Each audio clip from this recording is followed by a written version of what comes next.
Habib Ahmad Hadi bin Alwi Al-Kaf mata'ana Allah bituli hayatih fi atammi siha wal afiyah wal ni'amit tafiyah amin ya rabbal alamin. Akhina wa habibana Al-Habib Abdullah Al-Jufri, guru kita Kiai Haji Anas Basari, Kiai Ghaziuddin, Kiai Abdullah Murtada, dan semua para habaib, para ulama, para sepuh, bini sepuh yang hadir malam hari ini. Hadirin Bapak-bapak dan saudara-saudara sekalian, yang mudah-mudahan kita semuanya senantiasa dirahmati dan diberkati oleh Allah Subhanahu wa taala. Imam Sufyan bin Uyainah mengatakan, wa 'inda dzikris salihin tanzilur rahmah. Ketika kita menceritakan sejarahnya orang yang saleh, maka di majelis itu akan dihujani rahmat oleh Allah Subhanahu wa taala. Kalau menceritakan sejarahnya orang soleh saja, tadi sekilas walaupun singkat disampaikan oleh Kiai Haji Anas Basari tentang sejarah orang yang soleh. Maka bagaimana kalau majelis itu yang diceritakan adalah imamnya orang-orang yang soleh, bahkan imam para nabi dan para rasul, junjungan kita Nabi besar Muhammad Sallallahu Alaihi Wasallam. Maka yakinlah majelis seperti ini akan dihujani rahmat oleh Allah Subhanahu wa taala. Lebih-lebih mengenang 3 tahun dari kemangkatan almarhum ila rahmatillahil hayyil qayyum al-akh al-ustad Ahmad Mukhlis Rizad, yang saya tahu beliau memang orang yang luar biasa, khusyuk, tawadhu, ahli Quran. Bukan cuma beliau yang ahli Quran, dia berusaha untuk menjadikan keluarga dan anak-anaknya semua adalah min ahli Quran. Para penghafal Al-Quran, ahlul Quran, ahlullahi wa khasatuh. Ahli Quran itu adalah ahlinya Allah dan orang yang istimewa, yang dipilih oleh Allah Subhanahu wa taala. Dalam satu hadis Rasulullah sallallahu alaihi wasallam bersabda, "Man qara'a al-Qur'an wa 'amila bima fihi albasallahu walidayhi tajjan yaumal qiyamah. Dawuhu ahsanu min daw'is syamsi fi buyutid dunya." Man qara'a al-Qur'an ay man hafidhal Qur'an.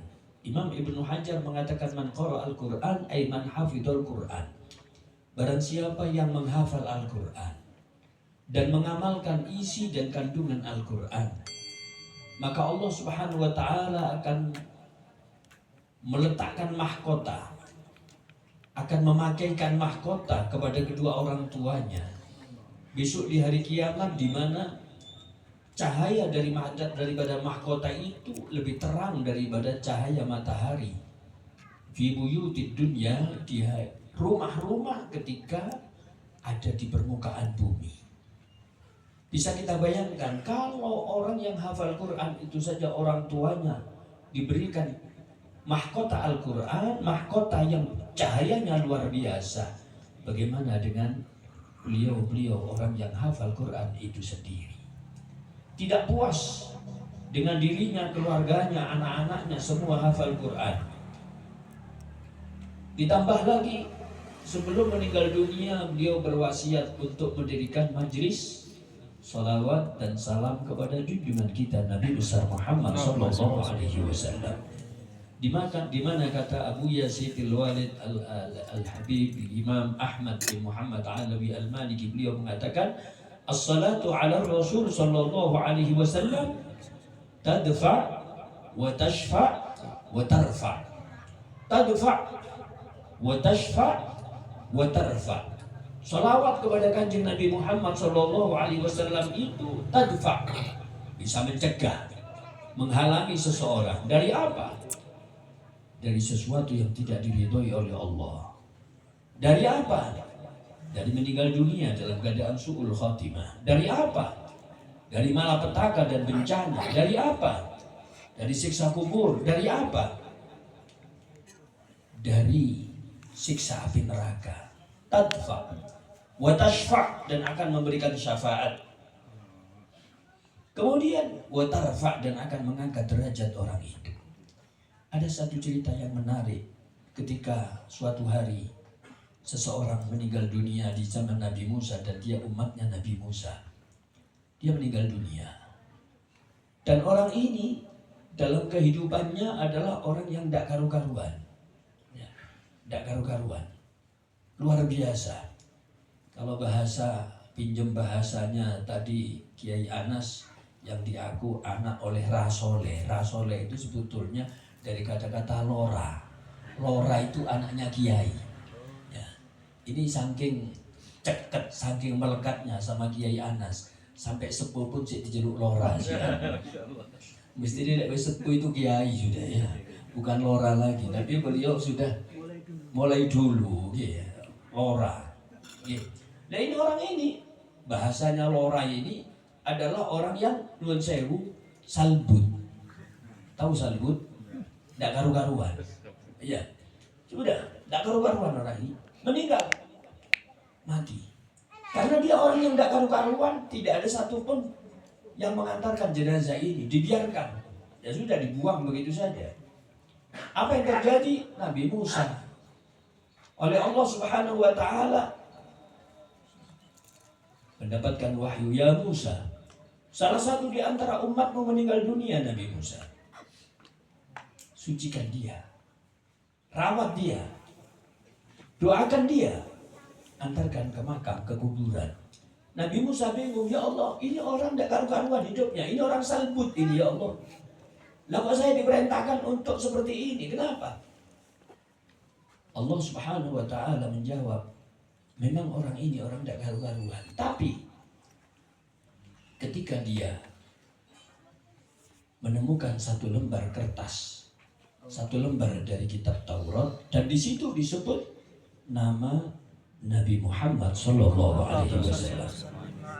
Lantas kemudian orang ini baca sholawat kepada kanjeng Nabi. Hanya karena bersolawat kepada kanjeng Nabi satu kali, akhirnya orang ini diampuni dosanya oleh Allah Subhanahu Wa Taala.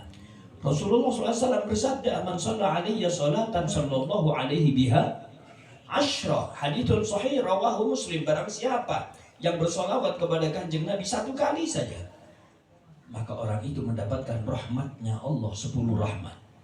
Imam As-Sakhawi mengatakan, wa kanat ghayatu matlubil awwalin wal akhirin salatan wahidatan min Allah Subhanahu wa Ta'ala.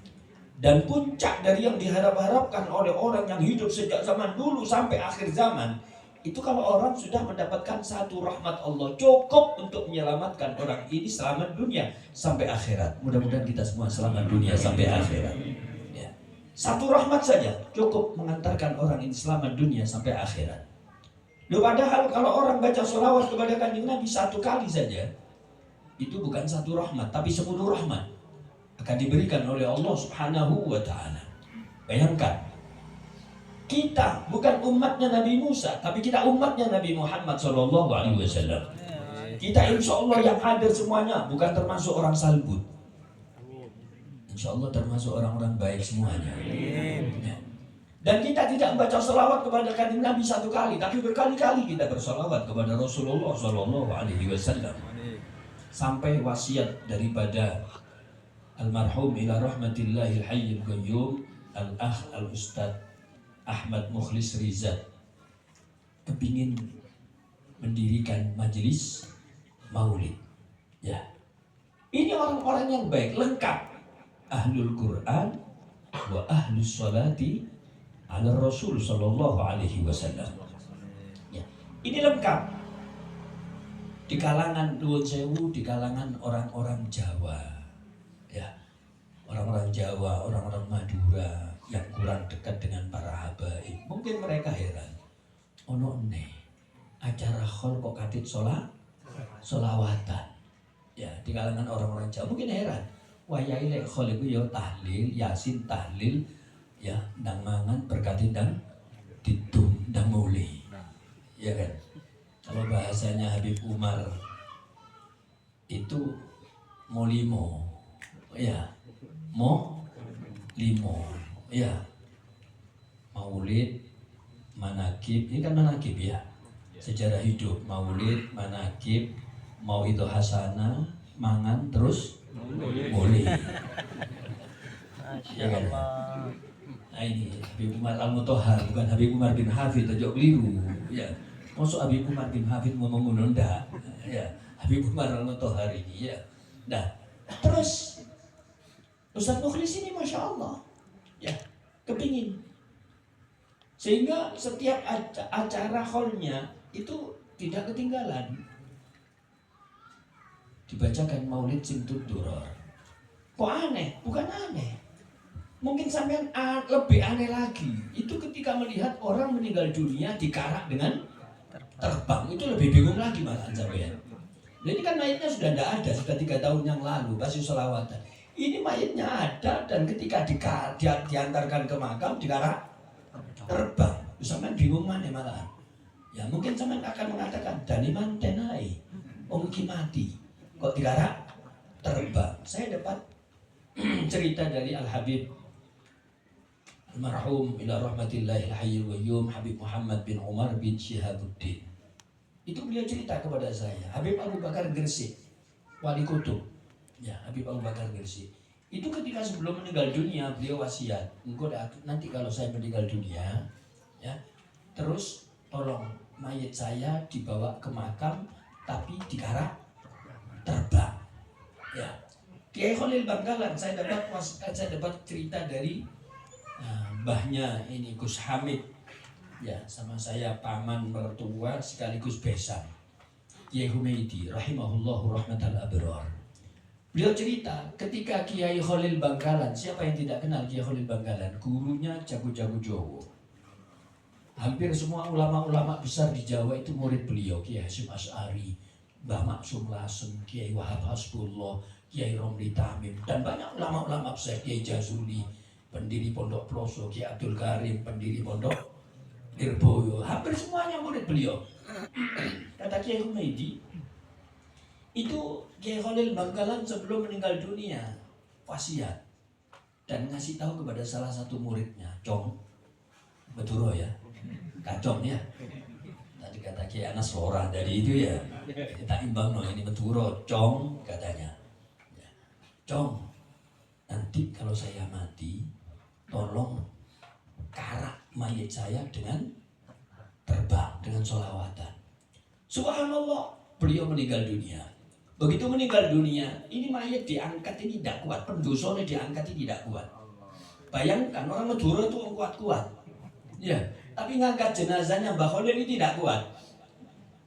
Loh, Mbah Khalil itu orangnya tidak gemuk, ya, tidak gemuk, tidak, orangnya kurus, tapi gak kuat. Lalu kira-kira ono wong perumahan Buring misalnya ya, kok abot gak kuat, insya Allah tonggone muni wih kakak dosa ini. Ya, wae majelis taklim gak tahu, sing muni gak tahu teko Habib Dola bukan saya ya. Selawatan juga teko ya, wih kakak dosa. Tapi belum ini Mbah Khalil, ayo wanita muni ngono, gak wani. Apa sebabnya? Sudah semuanya wong Dura kuat-kuat. Ya, wong Dura itu kuat-kuat. Sampai dikatakan arek Madura itu masih nyemplung di kene sumur 30 tahun itu aman. Gak apa-apa. Arek. Oh ning arek sampean.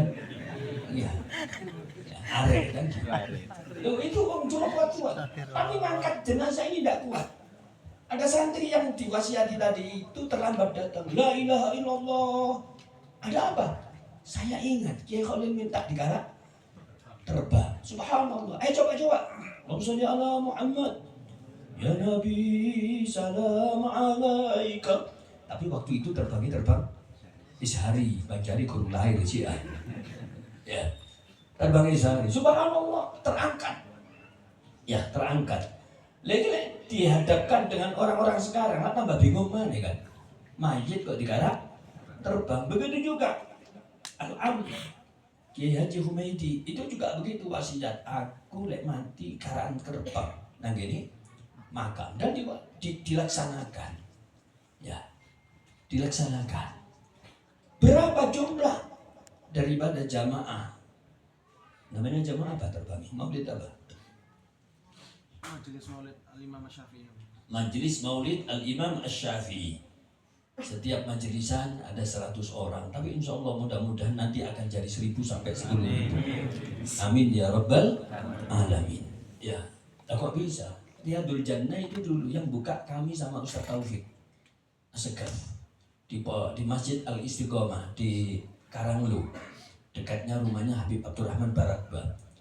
Itu dari habaibnya Habib Taufik, dari kiainya saya diminta untuk ngisi separuh masjid toh, sedikit.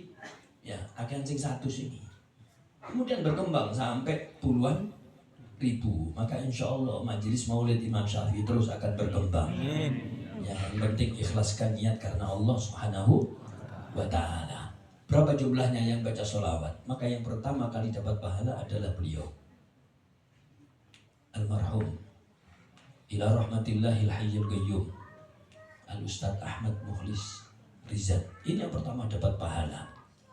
Belum lagi ditambah anak-anaknya, Masya Allah, malam hari ini memperingati haul yang ketiga. Nuwun sewu biasa ya, wong Duro bi wong Jawa podo. Ya podo wong Duro bi wong Jawa. Wong Duro itu kalau sudah nyebuh, wong Jawa lek wis sewu nyewu itu prei. Tidak ada tahlil, tidak ada undangan seperti malam hari ini. Ini wong Jawa lek wis nyewu. Ya, di Madura ndak ono nyewu, sing ono itu nyebu.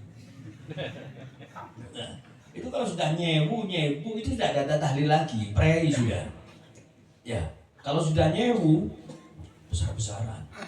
Saya pernah diundang acara nyebuh di Pamekasan, Masya Allah, yang hadir ribuan. Ya, yang hadir ribuan. Kiainya didatangkan semuanya. Terus tidak bisa dibicarakan. Setelah itu prei. Tidak ada lagi. Tapi ini Ustaz Mukhlis ini Masya Allah, ini anak-anaknya kepingin mengungkapkan birrul walidain. Di mana kata Habib Salim Asy-Syatiri rahimahullah wa radhiyallahu wa arda, Habib Salim mengatakan seseorang di dalam memperlakukan orang tuanya itu ada 3. Ya, ada 4. Birrul walidain fil hayati wa ba'dal wafat. Ada anak yang birrul walidain kepada orang tuanya ketika masih hidup dan ketika sudah meninggal dunia. Nyambung terus. Seperti malam hari ini. Kemudian ada birrul walidain fil hayati wa uququl walidain ba'dal wafat. Orang tuanya masih hidup, birrul walidain. Begitu orang tuanya sudah meninggal dunia, wis dianggap mati ya wis. Sudah tidak nyambung lagi. Yang ketiga, uququl walidain fil hayati wa birrul walidain ba'dal wafat. Ketika orang tuanya masih hidup, tidak perhatian, tapi begitu meninggal dunia dia nyesal, getun. Ya. Karena getun, karena nyesel dia terus mendoakan orang tuanya. Wa inna rajula la yastaghfiru li abawayhi wa kana 'aqan lahuma hatta yuktaba 'indallahi barran. Dan seseorang tidak perhatian sama orang tuanya, begitu orang tuanya meninggal dunia dia menyesal, kemudian dia mintakan ampun kepada Allah, dia doakan orang tuanya, dia menyelamati orang tuanya sampai dia dicatat di sisi Allah sebagai anak yang birrul walidain. Yang paling bahaya itu yang nomor 4, uququl walidain fil hayati wa ba'dal wafat. Ini bahaya. Kalau orang sudah lupa mendoakan orang tuanya, kadang orang-orang ini keliru, Pak. Ya, keliru. Saya pengajian di Masjid Jamek, turun dikasih tahu, alhamdulillah Bu ya, saya itu kalau setiap bulan itu mesti ziarah Wali Limo. Setiap bulan, iya, kadang 2 kali, kadang 3 kali. Terus 1 tahun mesti saya ziarah Wali Songo. Ya, saya tanya, kon ziarah nang kuburane bapakmu ping piro? Aduh, maesane elang situng. Oh, saking gak tahu nih, diparani, maesane elang situng katanya. Subhanallah, keliru. Ya, monggo ziarah aulia bagus, tapi lebih utamakan ziarah orang tua. Doakan para orang-orang yang mulia bagus, tapi jangan lupa doakan orang tua. Habib Hadi sering menerangkan di Masjid Jamek, setiap kali selesai adzan doakan Rabbi firli la yuraddu du'a bainal adzan wal iqamah. Tidak ditolak doa antara adzan dan qomat. Maka dari itu kesempatan emas ini doakan orang tua. Idza tarakal 'abdu du'a li walidayhi inqata'a rizqu. Kalau sudah seorang anak lupa mendoakan orang tuanya, inqata'a rizqu, rezekine akan diputus oleh Allah Subhanahu wa taala. Ini yang ketiga. Ya, hal yang ketiga. Ini anak-anaknya Masya Allah. Ya, anaknya Masya Allah, hafal Quran, mantunya, ya, Masya Allah. Sehingga kalau kali panjenengan saya dikumpulkan. Ya. Dalam riwayat yang ditulis dalam satu hadis yang disebutkan di dalam kitab Al-Jami'ul Kabir dan dinukil oleh Syekh Jabir Jubron di dalam kitabnya Al-Fawaidul Makkiyah. Di situ diceritakan inna arwahal mu'minin, sesungguhnya arwah roh orang-orang mukmin, bapak-bapak kita, ya, berdiri di sama'id dunya kullal lail, setiap malam. Kemudian mereka menghadap melihat rumahnya. Terus mereka memanggil-manggil dengan suara yang penuh kesedihan tiap malam. Ya waladi, wahai anak-anakku, wa ya aqaribi, wahai kerabat-kerabatku, ya, ya man yaskunu buyutana, wahai yang menempati rumah-rumahku. Kak melok bangun, melok nenggoni. Ya man yalbasu siyabana, wahai yang memakai pakaian-pakaianku. Nuhun sewu, kadang-kadang bapak-bapak kita ini, Pak, itu mau punya pakaian bagus, mau dipakai kadang-kadang eman. Loh, semuanya eman, bapak ya. Ya kan? Iya betul itu, eman, betul itu. Luis sarung sama Rendra, gak tahu digawe. Sing digawe sarung sing musim bolong tok jadi. Kakian kene nah, kompak kabun. Ya. Eman begitu ditinggal mati sampai mati anaknya. Ya man yalbasu thiyabana, wahai yang memakai pakaian-pakaianku. Ya man yaktasimu amwalana, wahai yang memperebutkan, yang membagi-bagi, mendapatkan bagian dari hartaku. Hal minkum man yadhkuruna wa yadhkuru gurbatana. Apakah ada di antara anak-anakku, kerabatku, familiku yang ingat kepada aku dan ingat kesendirianku sekarang di alam kuburku? Ono asing iring aku ya, kata orang tua kita. Ono anak sing iring aku nak. Wa nahnu fi hisnin tawil. Kami ini ada di penjara yang panjang waktunya. Sesungguhnya harta benda yang ada pada diri kalian itu dulu di tanganku. Ya, kata orang tua kita. Harta yang ada di tanganmu itu dulu di tanganku. Sayang waktu itu aku tidak manfaatkan untuk ibadah, tidak aku infakkan. Ya, tidak aku infakkan. Begitu aku meninggal dunia, aku tanggung jawab dengan harta yang aku tinggalkan. Sementara yang menikmati harta itu adalah selain dariku. Semoga orang kon gak tak tinggali, tak sodako no wabe sampai entek nagari Gus Anas. Ya, ya kan tadi ceritanya kayak begitu nih, Masya Allah. Ya, makanya dikatakan di dalam kitab Tanbihul Mukhtarin, al-wail, summal wail, celaka. Siapa Kanjeng Nabi? Man taraka iyalahu bi khairin wa qadima ala rabbih bi syarr. Orang yang meninggal dunia anak itu mapan. Nomor 1 ya, ditinggali rumah, nomor 2 ruku, nomor 3 sawah dan seterusnya. Tapi mereka semua mapan sementara orang tuanya masuk kuburan melarat. Kasihan. Ya, ini contoh, nggih. Sebelum meninggal dunia, dia bikin majelis maulid, anak-anaknya dicetak supaya bisa mengajar. Maka setiap orang tuanya melihat anak-anaknya mengajar, bikin majelis maulid, orang tuanya bisa dipastikan pertama yang mereka mendapatkan pahala dulu di sisi Allah Subhanahu wa ta'ala. Kata arwah orang tua kita ketika mereka teriak-teriak dengan penuh kesedihan dan anak-anaknya lupa tidak mendoakan, maka dia kembali lagi menghadap kepada Allah Subhanahu wa ta'ala dengan penuh kesedihan. Jangan sampai orang tua kita sedih. Kalau kita tidak bisa membahagiakan orang tua kita di dunia, monggo kita usahakan untuk bisa membahagiakan orang tua kita di alam kubur mereka. Niatkan semua perbuatan ibadah yang kita lakukan, monggo kita minta kepada Allah, mudah-mudahan pahalanya diberikan kepada orang tua kita. Mudah-mudahan orang tua kita, terutama akhina Al-Ustadz Ahmad Mukhlis Rizat, Allah jadikan makamnya adalah raudhatan min riyadil jinan, taman dari taman-taman surga. Dan mudah-mudahan kita yang masih diberikan kesempatan hidup diberikan panjang umur, diberikan barokah umur. Orang tua kita, guru kita doakan Habib Hadi mudah-mudahan diberikan sehat walafiat, dan mudah-mudahan ilmunya diberikan manfaat untuk kita semuanya.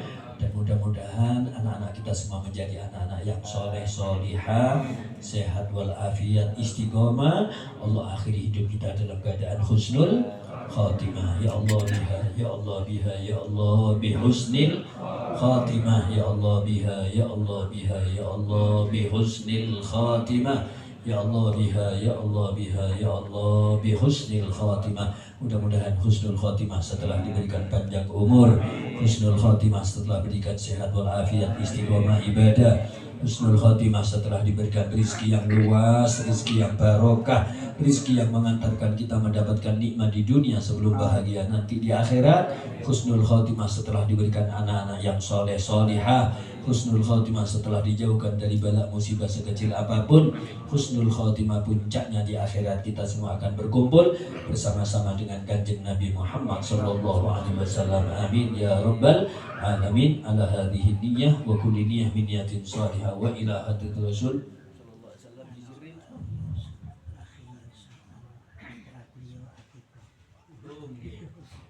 Niki wonten sing ketinggalan terus Kiai Anas nggih. Putra beliau Muhammad Yusuf Ibrahim diakikoi, sekaligus kita doakan nggih, mudah-mudahan putra yang diakikoi ini menjadi anak yang soleh, dan semua putra-putri kita semuanya menjadi anak-anak yang soleh solihah, ilmunya barokah manfaat, akan mengangkat derajat orang tuanya dunia sampai alam akhirat. Amin ya rabbal alamin. Ala hadhihi niyyah wa kulli niyyah min niyatin shalihah wa ila hadratir rasul sallallahu alaihi wasallam. Fatihah.